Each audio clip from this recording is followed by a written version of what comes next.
طرف سے یہ چھوٹا سا عمل ہے، یہ ہدیہ ہے آپ لوگوں کے لیے. یہ عمل آپ کریں انشاءاللہ. سب سے بڑا فائدہ یہ کہ اللہ تبارک و تعالیٰ آپ کی نسلوں میں دین داخل فرما دیں گے، نمبر 1. اور دوسرا فائدہ یہ ہوگا کہ دولت ہی دولت ہوگی آپ کے پاس. اتنی رحمتیں اللہ تبارک و تعالیٰ کی نازل ہوگی آپ پر اس عمل کی برکت سے کہ آپ خود اپنی آنکھوں سے دیکھو گے.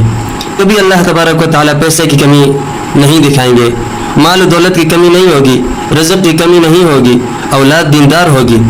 اور لیکن شرط یہ ہے کہ اس عمل کو روزانہ کریں اور اس کے ساتھ ساتھ نمازوں کی پابندی کریں. عمل یہ ہے کہ 313 مرتبہ درود شریف پڑھنی ہے آپ نے روزانہ، اور 313 مرتبہ استغفار، اور 313 مرتبہ سورہ اخلاص. یہ آپ روزانہ پڑھیں انشاءاللہ. اللہ تبارک و تعالیٰ اپنا فضل اور کرم فرمائیں گے آپ پر.